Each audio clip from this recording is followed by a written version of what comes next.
Gente, você está vendo aí, né? O mundo está se movimentando para um estágio final, né? O mundo está se movimentando para um estágio final. Se você fosse olhar, né? Se a gente olhasse lá atrás, há cerca de 30, 35, 40 anos atrás, o mundo, né? Os países viviam, né? Uma independência local, vamos dizer assim. Então, mesmo que já tinha muitas exportações, mas o país por si só se mantinha, né? Hoje não. Hoje, se não houver esse movimento, essas alianças, esse sistema globalizado, tem muitas nações que perecem, né? Então, é o que nós estamos vendo, o mundo sendo preparado para o anti-Machia. Por exemplo, eu creio que você vai agora memorizar e lembrar. Qual foi a última vez que você pegou uma cédula de R$ 200 na sua mão? Seja sincero. Qual foi a última vez que você pegou uma cédula de R$ 200 nas suas mãos? Qual foi? Você lembra quando isso aconteceu? Você lembra quando foi a última vez que você pegou uma cédula de R$ 200 na sua mão? Aí você pode dizer, mas por que da pergunta? Porque é o que eu estou dizendo. É o desaparecimento do dinheiro. O dinheiro está desaparecendo, né? O dinheiro está sumindo. E não é só sumindo da conta bancária, da conta digital das pessoas, não. Tanto o dinheiro em espécie, como também o dinheiro, né, virtual, que é o que a gente mais usa em forma de Pix, tudo está sumindo e desaparecendo. Por quê? É a preparação para a unificação da moeda. Talvez você tenha aí um cartão que você usa, né? Um cartão que você usa, esse cartão, você não sabe, mas talvez ele é um cartão internacional, né? Aí você disse, como assim? Talvez você ache que a tua conta, né? Porque você não tem aquela quantidade exorbitante de dinheiro e de movimento financeiro, então você acha que o teu cartão é uma coisa simples, quando lá na essência, teu cartão é internacional. Ou seja, se você sair daí da onde você está e ir para qualquer país, você não vai precisar, né, ir lá e cambiar o dinheiro, comprar dólares, comprar euros ou qualquer moeda. Não.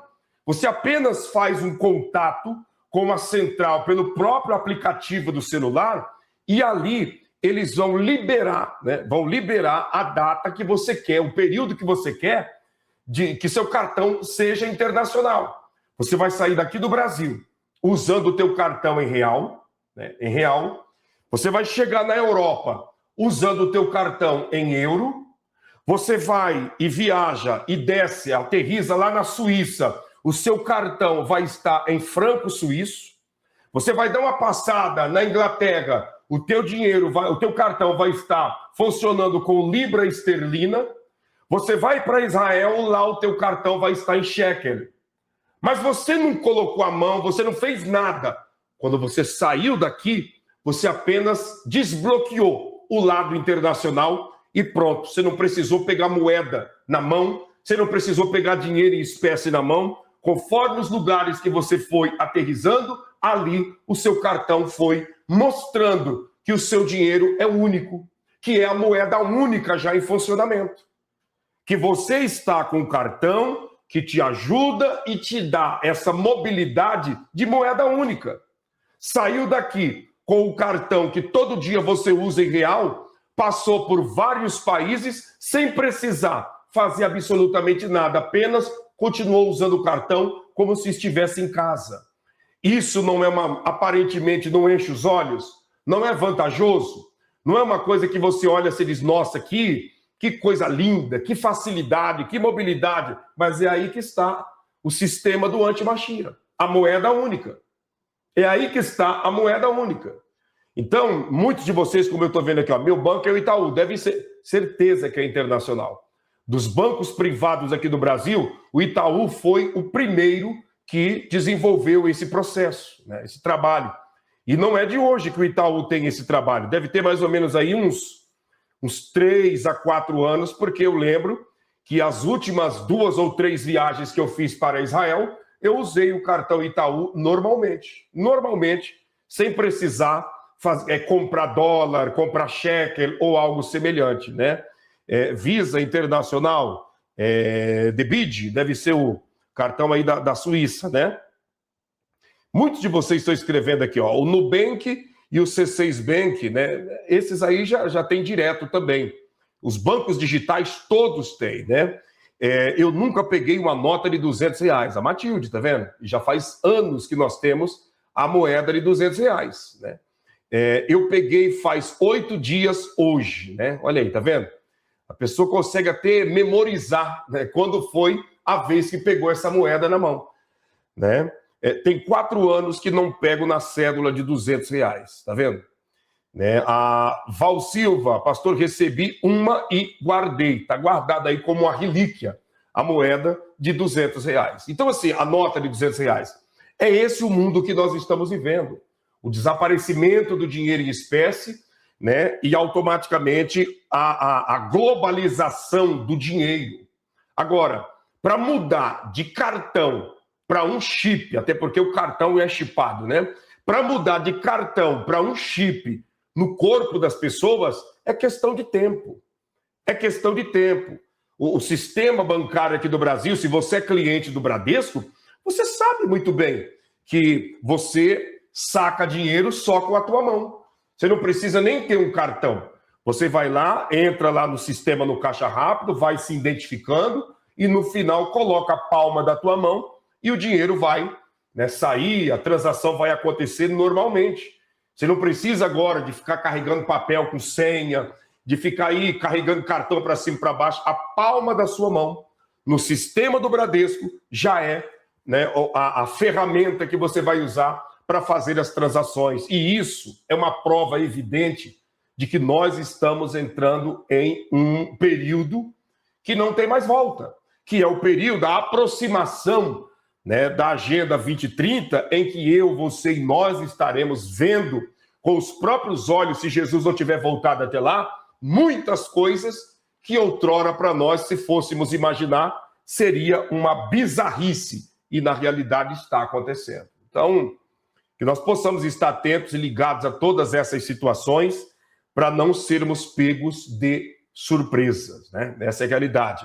Eu quero abrir para você aqui perguntas e respostas. Se você tiver pergunta, agora é a hora, sobre geopolítica, escatologia bíblica, alguma questão doutrinária, né, de questão de doutrinas, o que você quiser perguntar, né? Tá aberto aí agora para você fazer a sua pergunta. Vamos finalizar essa informação enquanto as perguntas vão chegando. Vamos lá, dedo no like, gente, tá baixa a audiência. Deixa o seu like, vamos para cima. Discurso ideológico é sobrevivência econômica. Quando a maior refinaria do mundo procura saída fora do Irã, o recado é simples. Teherã perdeu a condição de fornecedor seguro. Pode até vender com desconto, mas desconto nenhum compensa navio parado, seguro caro, bloqueio americano e risco de guerra. A Guarda Revolucionária sempre tentou vender a ideia de que controla o medo. Usa milícias, navios pequenos, ameaças no mar, discursos inflamados e pressão sobre rotas comerciais. Só que essa estratégia depende de uma coisa: os grandes compradores continuarem fingindo que não veem. Trump quebrou essa zona confortável. Ao levar Xi para uma conversa sobre Hormuz e nuclear, ele empurrou a China para fora da sombra. Pequim pode até não virar aliada formal dos Estados Unidos, mas já não consegue tratar o Irã como um simples parceiro energético. Agora, Teherã é também um risco para a economia chinesa. A história mostra que grandes viradas não acontecem só quando tiros são disparados. Em 1972, Richard Nixon foi à China e abriu um canal que mudou o equilíbrio da Guerra Fria. Aquele movimento não transformou Pequim em amiga dos Estados Unidos de uma hora para outra, mas enfraqueceu a posição soviética porque colocou Moscou diante de uma nova realidade. Washington sabia usar diplomacia para separar adversários. Agora, Trump tenta aplicar uma lógica parecida contra o Irã. Ele não precisa fazer Xi amar Washington. Basta fazer Xi entender que o Irã está atrapalhando o petróleo, os navios e a estabilidade que a China precisa para crescer. Quando o patrocinador começa a calcular o custo do protegido, o protegido entra em pânico. Outras nações já se mexem para não ficarem reféns do humor iraniano. Os Emirados Árabes Unidos aceleram projetos para ampliar a capacidade de exportar petróleo por Fujairah, fora do ponto mais sensível de Hormuz. A Arábia Saudita aparece como alternativa para refinarias chinesas pelo Mar Vermelho. A Malásia e a Indonésia passaram a lidar com a sombra de transferências de petróleo iraniano perto de suas águas, em operações que tentam esconder origem e driblar sanções. Quando várias nações buscam rotas, reservas e fornecedores alternativos, é porque o regime de Teherã perdeu a confiança que tentava vender. O regime iraniano pode continuar batendo no peito, mas sua fraqueza aparece quando precisa escolher entre manter a ameaça ou preservar o comprador. Trump entendeu esse ponto e usou Pequim como alavanca. A China não mudou por bondade. Mudou porque Hormuz fechado machuca a própria China. E quando Teherã percebeu que sua maior compradora começou a exigir ordem, o teatro de força virou sinal de desespero. Eu sou Milson Alves, internacionalista, e meu propósito é te manter bem informado. Gente, você que chegou e não deixou o like, deixa o like, nos ajude a nós rompermos aí a trava chamada algoritmo. Vamos lá, vamos para cima. Eu quero aqui responder algumas perguntas que vocês estão nos enviando, né? Para tanto, é importante aí você deixar o like, compartilhar essa live, chamar todo mundo. Vamos para cima em nome de Jesus. Chame a todos aí que você conhece, que talvez ainda não chegaram aqui, não vieram para essa live. Chama todo mundo e vamos lá. Eu quero responder as perguntas que estão chegando aqui agora nessa oportunidade. Vamos lá, deixa eu só preparar, tirei o vídeo aqui. Vamos lá responder vocês que estão mandando as perguntas. A Anne está dizendo assim, ó. Pastor, o que o senhor acha de líderes que não alertam a igreja em relação à política? Aqui mesmo, na minha, né, o pastor não fala nada. Vejo irmãos fazendo até campanha política aí para a galera da picanha e do amor, né? Então, Anne, por muitos anos a igreja, né, quando eu digo a igreja, eu digo a liderança, negligenciou esse assunto e o país entrou, né, em um declínio muito grande, porque o país que teria a autoridade de dizer feliz é a nação cujo Deus é o Senhor, passou a não ter esse direito, porque quem foi colocado lá, né, é o satanista que não credibiliza o evangelho, não crê em Deus, mas que sai distribuindo dentadura na época da eleição. Ele é aquele que serve os demônios, né, do cemitério lá, os demônios que tiram vida de pessoas através de trabalhos que são feitos, né? Mas ele é aquele que distribui saco de cimentos e carriola de tijolos. Então, a igreja, por muitos anos, né, viveu esse engano de dizer o quê? Política e religião não se mistura. Política e fé não se mistura. E os membros da igreja votando em satanista. E os membros da igreja votando em prostitutos, em ladrões, em criminosos, né, com o nome de gente boa, porque tem um sorriso bonito e oferece uma dentadura, oferece um saco de cimento, oferece uma carriola com 15, 20, 50 tijolos, né, e assim sucessivamente. Então, a igreja sofreu muito, a sociedade sofreu muito justamente por causa disso. E até hoje tem pessoas em nosso meio, na nossa sociedade, que essa mentalidade enraizou. Enraizou ao ponto que eles dizem o quê? Eu não gosto de falar de política. Não gosto de falar de política. Meu negócio é o evangelho, meu negócio é a Bíblia, só Jesus Cristo salva, só Jesus Cristo é o Senhor. Só Jesus Cristo salva. Só Jesus Cristo é o Senhor. Mas enquanto nós estivermos aqui nessa terra, nós vamos precisar pagar impostos. As ruas das nossas cidades precisam o asfalto ser, né, muito bom. O atendimento médico, já que o país tem um sistema de saúde gratuito, precisa melhorar, né? A vida na área da educação precisa melhorar. E tudo isso faz parte da política. Então, quando para falar que a rua da sua casa está cheia de buraco, você olha, vê e fala. E quando é para decidir votar em alguém, você não quer falar, porque teu negócio é com a fé e com o evangelho. É por isso que a nação está entregue. Está entregue.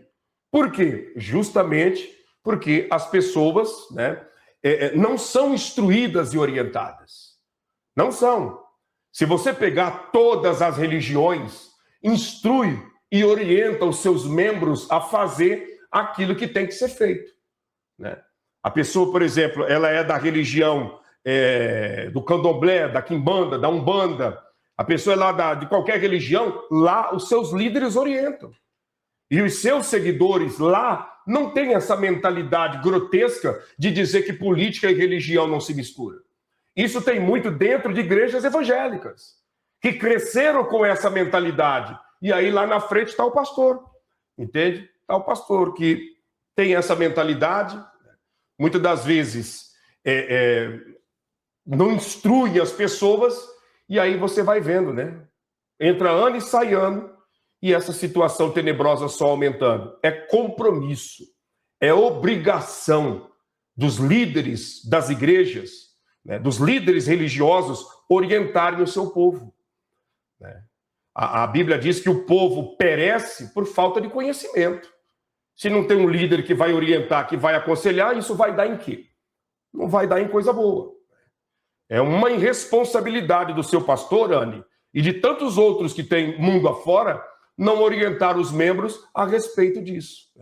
Porque quando você não orienta, aquele que faz propostas mais vantajosas para aliviar o desespero do ventre de muitos, eles ganham. Né? Qual que é a meta dessa galera em período de eleição?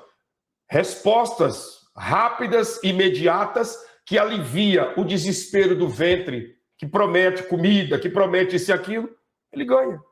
E é o que nós estamos vendo nos dias atuais. Né? Infelizmente. Vamos lá. José, governador, Daniel, então. Daniel era ministro, José de Arimateia era senador. Né? Davi foi rei de Israel, Salomão. Samuel, que era o maior profeta, era juiz e que comandava Israel. Né? Então, tem temas que as pessoas não querem entrar, mas, né, do outro lado, eles estão trabalhando com todo empenho para enganar essas pessoas. Né? Os comunistas têm essa mentalidade de não misturar, né, evangelho com política. Por quê? Porque eles querem te ganhar pelo ventre, prometendo para você um monte de coisas que vai resolver o teu problema momentâneo. Você ganha um prato de comida hoje, amanhã você está com fome. Agora, se você coloca lá uma pessoa de bem, uma pessoa temente a Deus, você tem um período de 4 anos para viver e desfrutar, sabe, dos direitos dos seus impostos, né? É uma questão de inteligência e não apenas de politicagem. A politicagem é demoníaca, mas a política é uma coisa instituída por Deus. Tem política na tua casa, na escola dos teus filhos, no trânsito que você está dirigindo. Aquela sinaleira que está lá, aquele semáforo, vermelho, amarelo e verde. Aquilo ali é uma política. Aquilo ali é uma política. O que é política? A arte de governar. Né? A arte de governar. Simples assim. Né? Verdade, só que hoje vemos a maioria dos governantes corruptos, que só pensam em seu próprio umbigo. Mas, Hilda, esses governantes é o reflexo do povo que colocou eles lá. Né? Antes deles chegarem lá, eles compraram os eleitores. Compraram com linguiçada, né? Compraram com algum benefício, uma cesta básica ou algo semelhante. É igual aconteceu com um irmão, né, aqui da cidade vizinha. Eu me lembro claramente que no período de eleição para prefeito, o que ele fez? O prefeito falou para ele assim, ó, o que você quer que eu te faça para você fazer campanha para mim e tua família, que é grande, votar em mim? Ele disse, eu estou precisando de comida. Aí ele disse, o candidato a prefeito disse, então tá bom, amanhã teu problema está resolvido. Mandou o caminhão lá, desceu na casa dele 15 cestas básicas, né? Aquela cesta grande, encheu a sala da casa dele de cestas básicas e pronto. Ele já saiu na rua com a bandeira e gritando, fulano, sim, vai resolver o problema da nossa cidadezinha, que tem menos de 5 mil habitantes, uma cidadezinha aqui do lado. Ele sim, ele sim. Quando terminou, né, que esse prefeito ganhou as eleições, ele correu lá, né, na casa do prefeito e disse, olha, eu trabalhei para ti, você ouviu que funcionou, minha família toda votou em ti, meus amigos, todo mundo votou em ti, minha igreja, e agora é hora do senhor me ressarcir com um cargo na prefeitura, um trabalho, né? Quem sabe lá no depósito, né, no almoxarifado dos tratores, dos caminhões que trabalham aí pela prefeitura, para mim ficar lá com a caderneta, com a prancheta, anotando tudo, arruma um trabalho para mim. Sabe o que o prefeito eleito disse para ele? Meu filho, o que você me pediu? Naquele dia lá eu pedi comida, então pronto, eu te dei? Dei. Então pronto, acabou. Não vou te dar trabalho. Eu não tenho compromisso de te dar trabalho. Vai procurar trabalho em outro lugar. Não tem compromisso. O que você me pediu, eu te dei. O caminhão encostou lá e descarregou 15 cestas básicas. Agora, eu não tenho compromisso de te dar trabalho. Não. No meu governo, eu não quero você.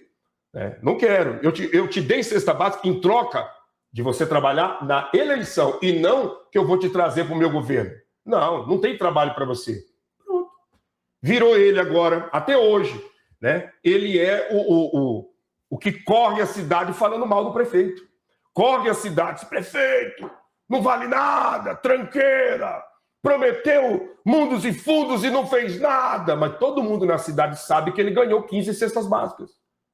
Que 15 cestas básicas levou ele a andar de joelho com a bandeirola do candidato a prefeito na avenida principal. Então o que é isso? Pessoas que se vendem.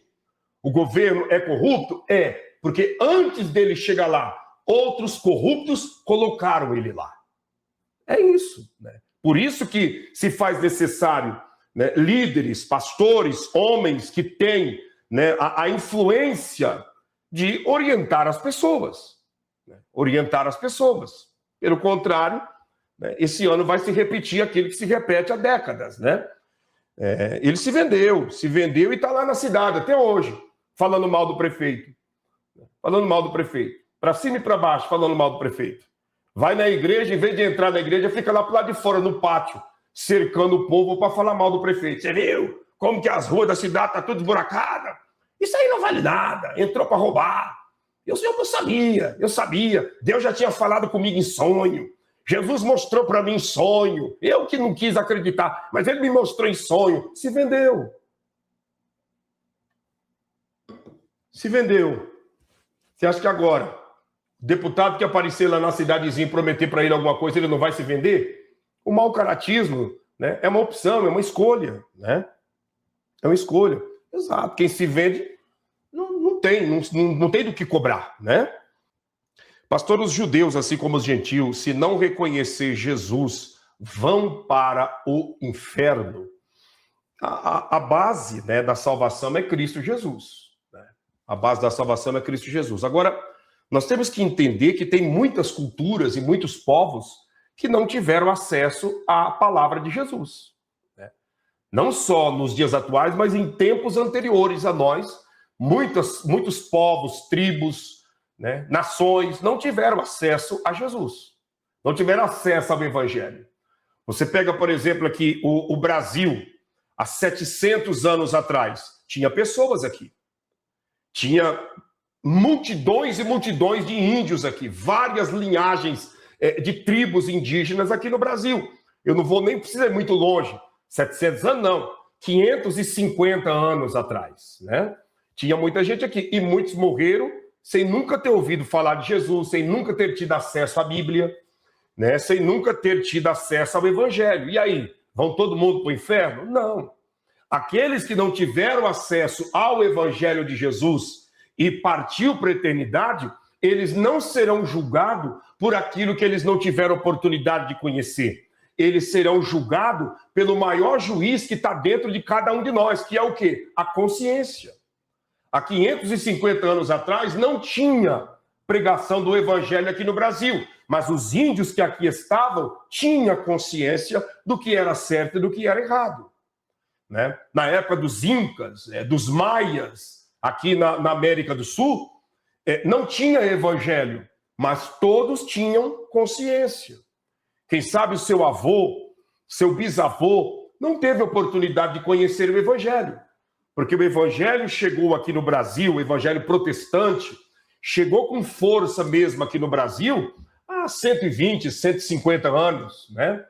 De 120 a 150 anos para cá. E muitos morreram sem ter acesso ao evangelho. E aí? E aí que quem vai avaliar se é salvação ou perdição é a consciência diante, né, do Criador. Porque você não precisa do evangelho para saber o que é certo e o que é errado. Você não precisa. Eu não preciso do evangelho. Você não precisa do evangelho para saber que roubar é pecado. Para saber que cobiçar a mulher do próximo é pecado. Cobiçar o marido da próxima é pecado.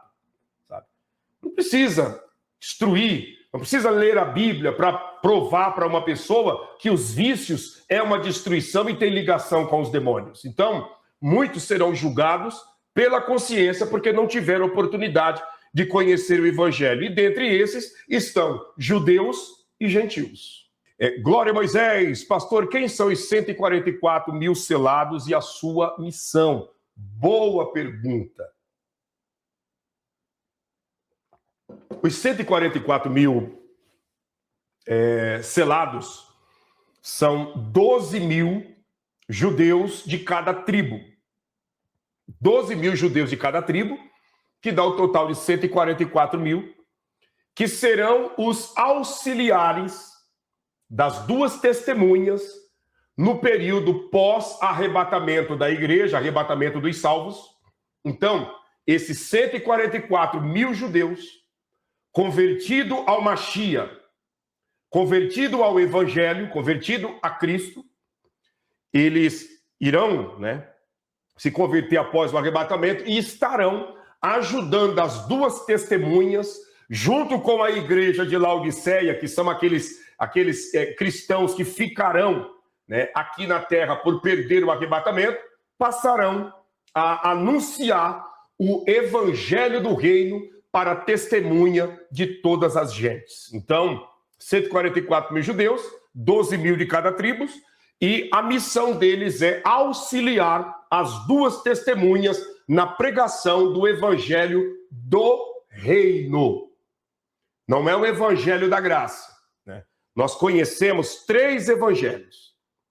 O evangelho para o arrependimento, que era o evangelho que João Batista pregava. O evangelho da graça, que é o evangelho que Jesus deixou para nós após a sua morte e ressurreição. E o evangelho do reino, que é o evangelho depois do arrebatamento da igreja. É a mesma pregação, é o mesmo evangelho, mas muda o nome, pelo período. Por exemplo, João Batista, o batismo de João Batista não era semelhante ao batismo nosso. O nosso batismo é o batismo para homens e mulheres arrependidos. Eu estou arrependido da minha vida de pecados.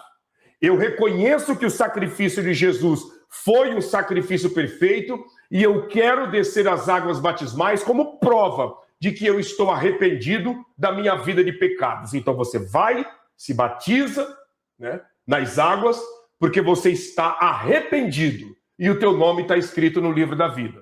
No período de João Batista, Jesus ainda não tinha morrido na cruz do Calvário. Então, João batizava as pessoas para o arrependimento.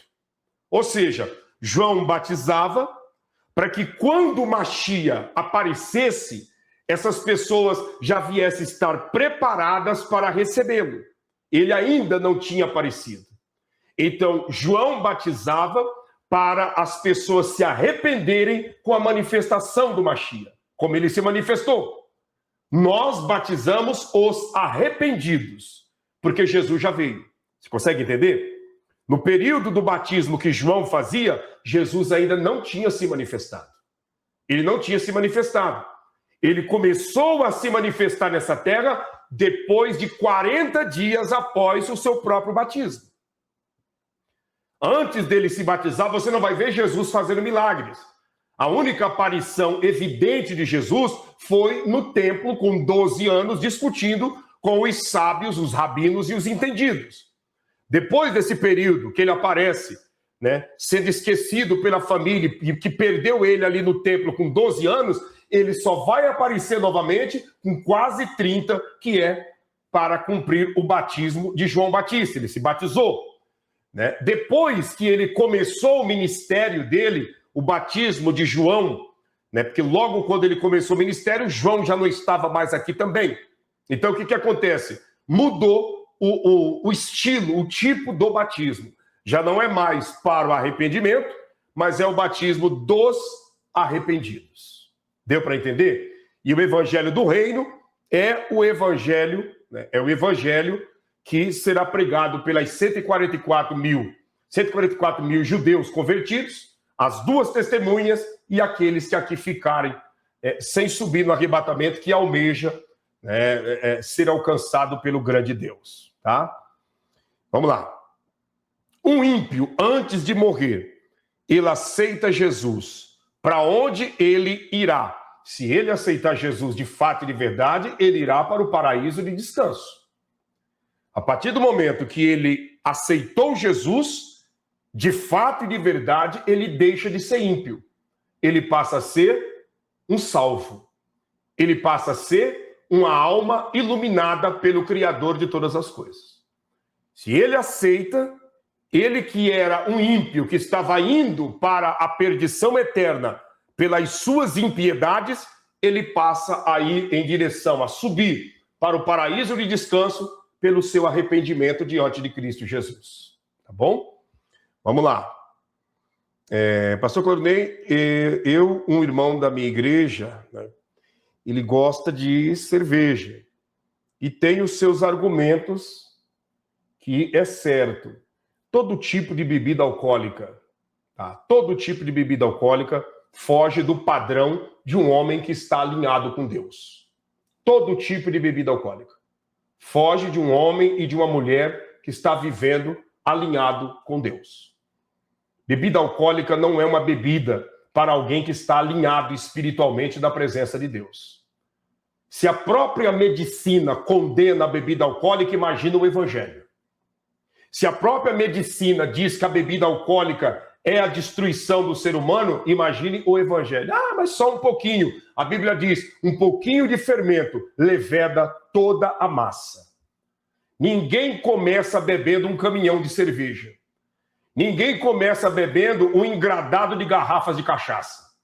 Todo mundo começa bem pouquinho e vai aumentando até chegar no estágio de degradação e destruição total.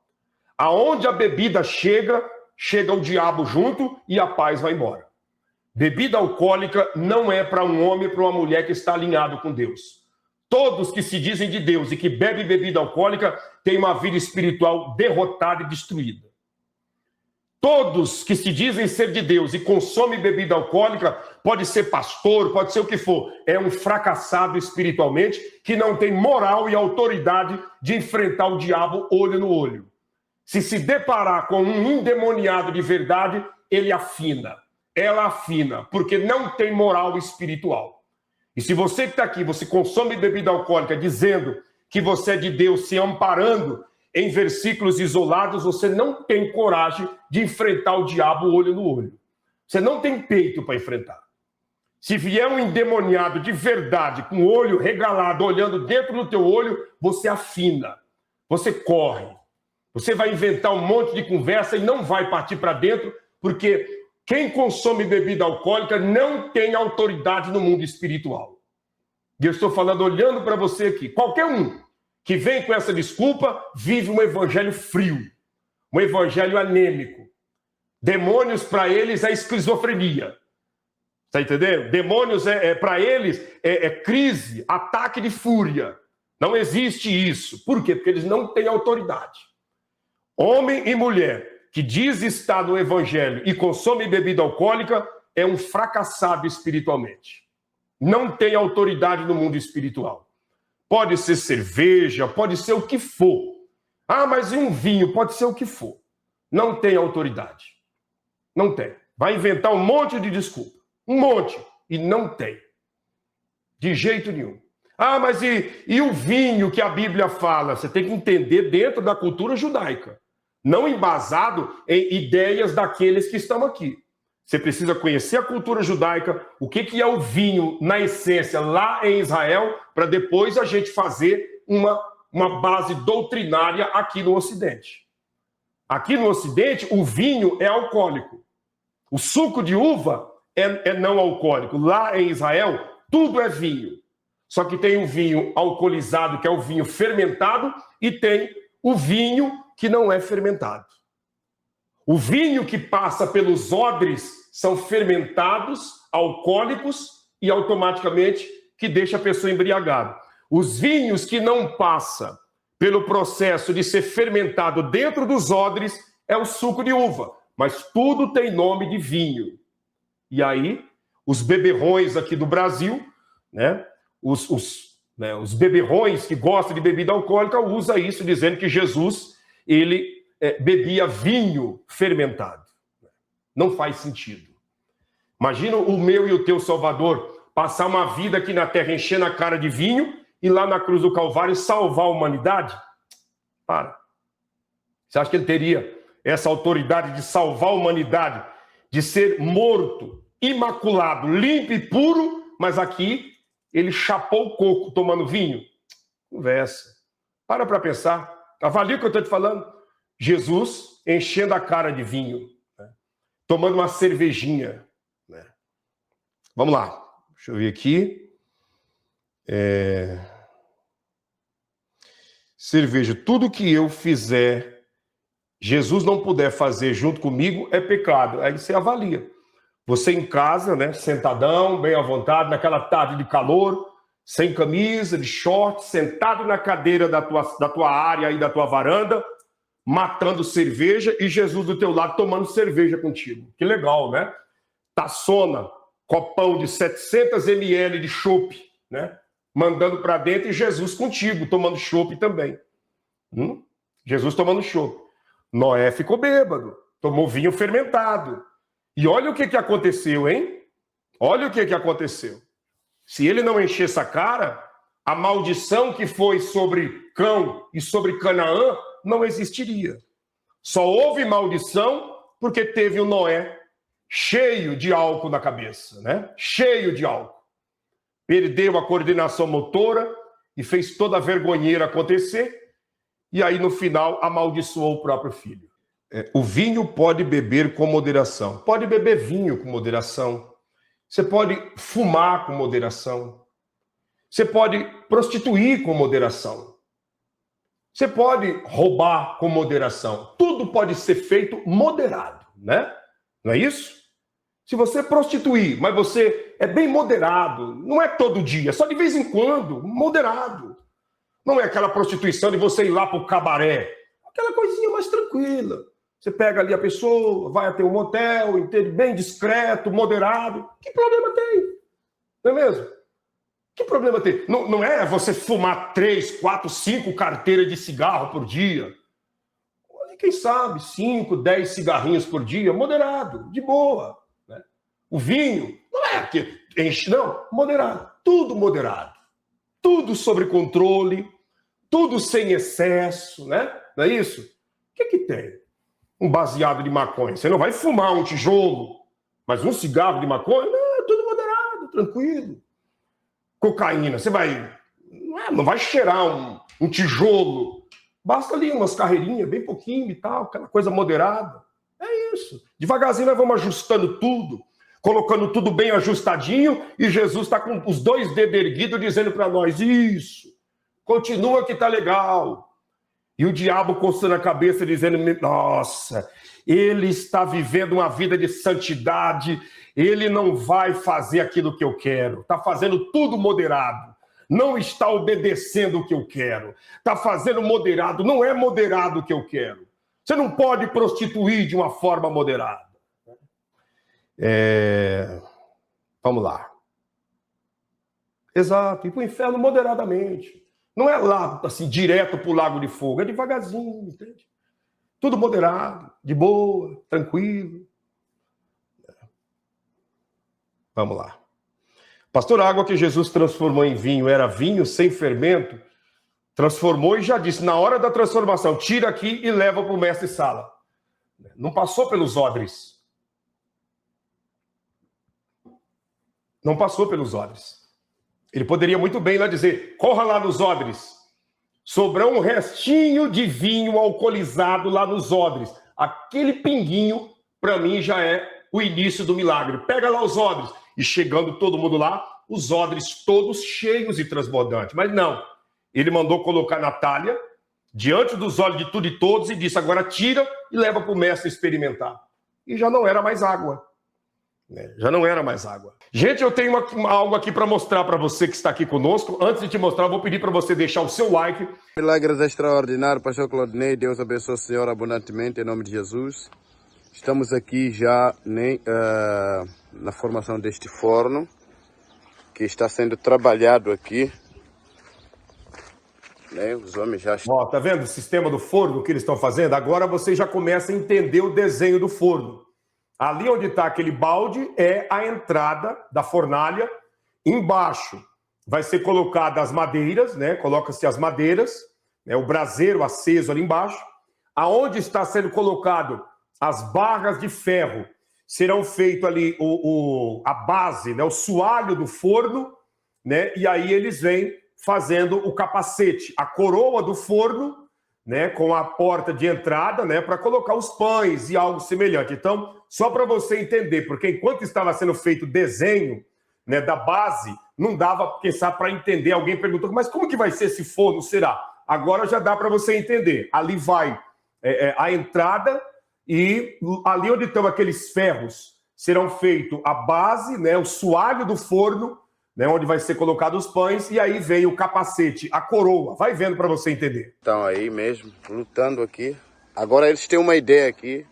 Pode explicar? A ideia é esse. Aqui, um arco. Sim. Depois do nosso arco, queremos bombar mais... Olha, ele está dizendo, ele está dizendo que ali vai o arco, né? Eles vão colocar ali 6 arcos, né? 6 arcos, para esses arcos dar sustentação ao caimento do capacete do forno, né? Para os tijolos não ceder. Então, esses arcos é que estarão segurando os tijolos até chegar na cuminheira e encontrar, né, os 2 lados dos tijolos, né? Você está vendo lá, é um forno que vai ser bem comprido de fundo e com uma largura aí de cerca de 1,20 m, né? 1,20 m por aproximadamente 2 metros e alguma coisa. Então, esses ferros vão ali, né? E depois vai vindo fechando de tijolos. Nós precisamos desse material, tijolos, precisamos comprar mais ferros também para fazer todo esse processo. E nós contamos aí com a ajuda de todos vocês dentro desse processo. Eu acredito aí que na entrega da casa do Pai Kembo, ou até um pouco antes, vai dar para nós fazer a entrega e a inauguração do forno. Vamos fazer a distribuição dos pães, vai ser assim uma bênção da parte de Deus. Nós vamos produzir pães, não só para as crianças da Zona Norte, mas vamos produzir pães para todas as nossas crianças. E aí a gente vai... produz os pães, aqueles que vão ser distribuídos lá no distrito do Silúvio, aqueles que vão lá para o outro estado, para a província de Manica, na região de Gondola, a gente coloca eles em saco e mandamos esses pães para distribuir por lá. Eu acredito que você está entendendo. A região da Zona Leste, da mesma maneira, assamos os pães aí e levamos para distribuir lá na Zona Leste. Vamos servir também o nosso povo, né? Servir a vovó Melita com as demais crianças, os netinhos, né, que sempre estão lá com ela. Vamos servir o próprio Papai Kembo, né, que vai também ser servido, as mulheres que trabalham, as mães que amamentam as crianças. Então, esse forno é para atender as nossas mais de 2.000 crianças e também toda a comunidade que precisa de um pão, né, que precisa de pão, que precisa de alimento. E nós contamos aí com a ajuda de todos vocês. Aqui abaixo a gente tem o CNPJ do Ministério, o número do WhatsApp para você estar nos ajudando. Você está vendo esse trabalho, é um trabalho que nós estamos aqui no Brasil, você que está aí fora do Brasil, no seu país, você está vendo que não é nada no que diz respeito a nós e a nossa família. É tudo o que diz respeito ao nosso próximo. E o que é isso? Isso é evangelho. Isso é verdadeira religião. Isso é o que Tiago disse em Tiago 1,27. A verdadeira religião pura e imaculada para com Deus é essa: que venhamos a visitar e socorrer as viúvas e os órfãos em suas tribulações e nos abstermos da corrupção desse mundo que nós vivemos. Então, contamos aí com a ajuda de todos vocês para nós concluirmos esse trabalho, né? Vai ser assim uma maravilha. Você imagina, gente, sacos e sacos de pães saindo daí para ser distribuído. Você já imaginou a alegria de Deus, do Espírito Santo, do Senhor Jesus, de ver que cada um de nós nos unimos, formamos um corpo só no propósito de matar a fome de crianças e de pessoas que têm dormido com fome. Então, assim, não tem como a gente expressar o tamanho dessa alegria que nós receberemos como recompensa da parte do nosso Deus. Como diz aqui a passagem que a Kelly e o Adailson colocaram aí, ó. A religião pura e imaculada para com Deus, o Pai, é esta: visitar os órfãos e as viúvas em suas tribulações e guardar-se da corrupção desse mundo. O que é a corrupção desse mundo? A corrupção desse mundo é o dinheiro. O amor ao dinheiro é a corrupção desse mundo. Por dinheiro as pessoas matam, por dinheiro as pessoas traem, por dinheiro as pessoas são capazes de fazer loucuras. E quando nós nos abstemos disso e focamos no nosso próximo e usamos o nosso dinheiro para a nossa família e para também beneficiar o nosso próximo, então nós estamos cumprindo essa ordenança do próprio Deus, como a Carla disse, a ganância, né? A usura, a avareza. Então tá aí o forno, nós contamos com a ajuda de vocês. O pastor até mandou aqui a mensagem, né, falando o que vai precisar aqui no forno. Ele mandou aqui, ó. Vai precisar de 3 quilos de arames, vai precisar de aproximadamente mais 600 blocos desse, 600 bloquinhos, 600 tijolinhos assim, que aqui no Brasil muitos chamam de tijolos baiano, né? Tijolinho baiano. Não sei como que é o nome aí na sua região desse tijolo que tem aí, que está no forno. Mas tem região aqui no sul, sudeste, que chama de tijolo baiano. Precisa de 600 e precisa de 10 saquinhos de cimento cola para fazer essa parte aí. Nós contamos aí com a sua ajuda em nome de Jesus. Eu tenho aqui as imagens de ontem, né? As imagens de ontem, porque hoje o pastor Eliseu só saiu de casa, porque ele mora ali naquele espaço próximo da nossa base da Zona Norte. Então, ele esteve com os mestres ali no forno, não passou na construção da casa de Papai Kembo e foi atender, né, a avó, e foi também lá para a região do Chimoio. Então, ele não filmou, né, segundo ele, quando chegasse, mesmo que fosse noite, ele iria fazer as imagens do trabalho da casa do Papai Kembo. Tem uma frente, né, tem 2 frentes de mestres trabalhando nessa casa aí do Papai Kembo, então a casa não está assim. Amanhã eles já vão queimar o chão com vermelhão, né? Amanhã eles estarão queimando o chão já com vermelhão, fazendo, né? Queimando e já pintando de vermelhão, depois é só vir com a cera, né? A parte de reboco por dentro e por fora, né, já está sendo concluído, e a partir de amanhã já entra na fase de acabamento mesmo, que aí portas, janelas, vidros, né, as grades, né, a parte da sanita, né, que é o vaso lá do banheiro, também vem a parte dos móveis, né, que é a cama. A gente não compra uma cama, um colchão, um sofazinho para o Papai Kembo sentar, uma mesa para ele colocar ali o prato de comida e comer, né? Tudo aquilo que nós fizemos pela vovó Melita, mas na dimensão de uma pessoa, né? E, é claro, comprar umas 2 ou 3 cadeiras, porque sempre o pastor vai estar indo lá para sentar, conversar com ele, aquela coisa toda, né? Então, nós contamos com a ajuda de todos vocês nesse desafio que nós temos pela frente. Essas imagens, eu repito, são imagens de ontem, porque hoje o pastor não passou lá, foi direto para o Chimoio, né? E por isso não produziu as imagens. Eu estou repetindo aqui as imagens. Nós estamos diariamente te mostrando as imagens, mas hoje surgiu esse episódio aí, essa força maior, por isso que não estamos te mostrando as imagens do dia de hoje. Mas a casa não está assim como você está vendo. Ela já foi, né, já foi feito um trabalho, foi adiantado tudo aquilo que você vê de imperfeição, né? Essa parte aí que está sem reboco já foi rebocado, já está tudo terminado. Amanhã entra na fase do vermelhão no chão, né? E nós vamos conseguir, esse mês, entregar 2 casas. Isso é um feito, né, histórico em nossas vidas. O pastor também comentou que amanhã eles vão vir fazendo, né, a parte dos beirais da casa, né? Então passa ali por cima, né, naquele beiral ali, uma fileira de tijolos para o vento não arrancar as telhas, né? Então vai passando um beiral de tijolos. Amanhã você vai ver como vai ficar todo esse beiral ali com tijolos, tudo certinho. E nós contamos aí com a ajuda de vocês. Essa é a hora que você não pode nos abandonar. É a hora que você não pode soltar das nossas mãos, porque o trabalho está aí e não dá para a gente, né, perder tempo, né? Vamos fazer acontecer em nome de Jesus, entregar a casa para o Papai Kembo.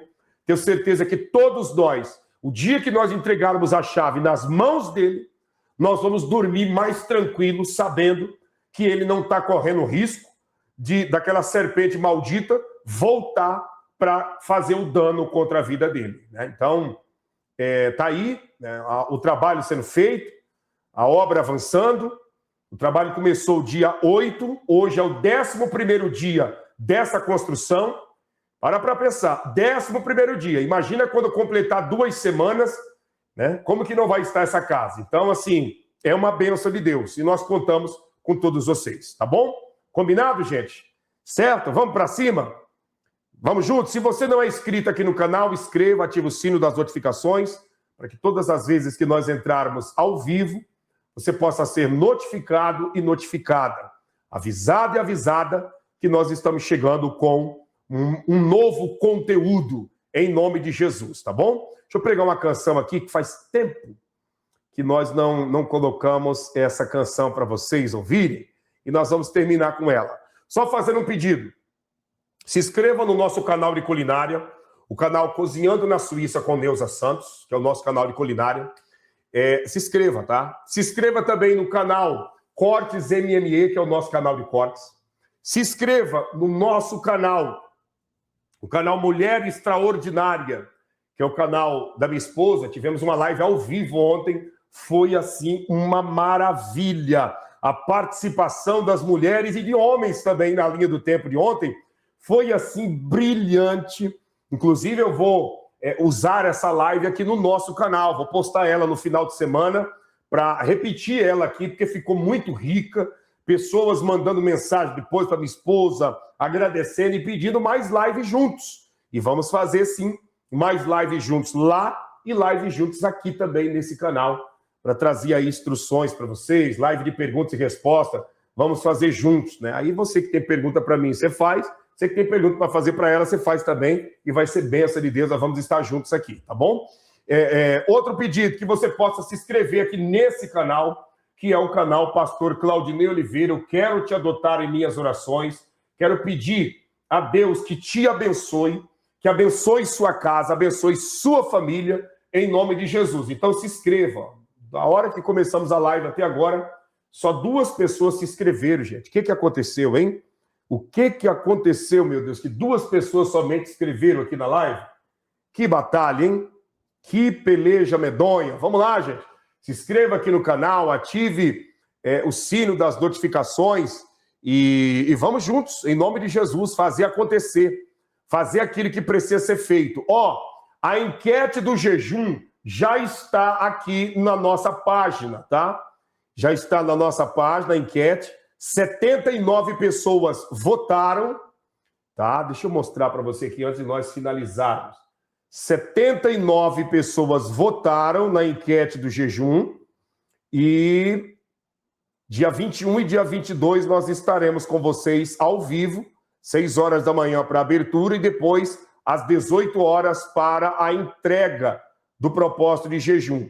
E na enquete está aqui, ó, os temas: prosperidade em todos os sentidos, salvação da família, saúde física e sentimental e renovo espiritual e pessoal. Até o momento, o renovo espiritual e pessoal está ganhando com 54%. Segundo lugar, salvação da família. Terceiro lugar, prosperidade em todos os sentidos. E quarto, saúde física e sentimental. Então, pela estatística aqui que nós estamos, de momento, dia 21 será o jejum pelo renovo espiritual e sentimental. E o segundo, dia 22, salvação da família. De momento, nós vamos dar a nota final no dia 20, que vai ser amanhã, tá? Amanhã nós vamos dar para vocês aí o parecer, tá bom? Pastor, me coloca como moderador. Pastor Francis Marviana. Deixa eu ver aqui se eu consigo colocar aqui agora. Se eu não conseguir agora, eu coloco depois que a live terminar. Mas deixa eu ver aqui se eu consigo. Deixa eu só pegar aqui para me ver se dá para colocar nesse momento, né? Vamos lá. Moderador. Adicionar como moderador. Aqui. Pronto. Já é moderador, hein? Já é moderador. Obrigado, pastor. Vamos caminhar, vamos fazer acontecer. E nos ajude aí. Seus comentários serão bem-vindos e também nos ajudando aí a conter, né? A conter a galera do amor e da picanha que muitas das vezes vem para tentar tumultuar a linha do tempo, né? Gente, Deus abençoe a todos vocês. Beijo da sua alma, que o Eterno te abençoe e te guarde, que ele faça o seu rosto resplandecer sobre ti e tenha misericórdia de ti. Que o Eterno sobre ti levante o seu rosto e te dê paz hoje, amanhã e eternamente, em nome de Jesus. E você que crê, você que concorda com essas palavras de oração, escreva amém e graças a Deus. Deus abençoe. Até logo mais, em nome de Jesus. Vai! Adore ao Senhor, que o amor aqui chegou e a misericórdia de Deus nos alcançou. Então canta, Yamatanda. Adore ao Senhor, que o amor aqui chegou e a misericórdia de Deus nos alcançou. Então canta, Yamatanda.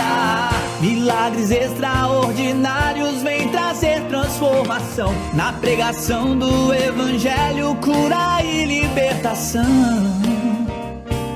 Na adoração, Pastor Claudinei Oliveira e todos juntos, meus irmãos, num coro só, numa só voz, louvando a Deus de coração. Em adoração. Vamos lá! Adore ao Senhor, que o amor aqui chegou e a misericórdia de Deus nos alcançou. Então canta, Yamatanda.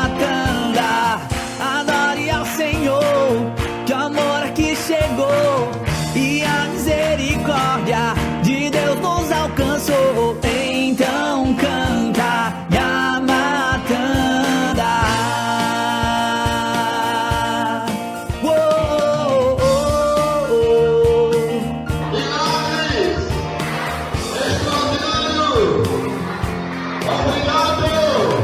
Adore ao Senhor, que o amor aqui chegou e a misericórdia de Deus nos alcançou. Então canta, Yamatanda.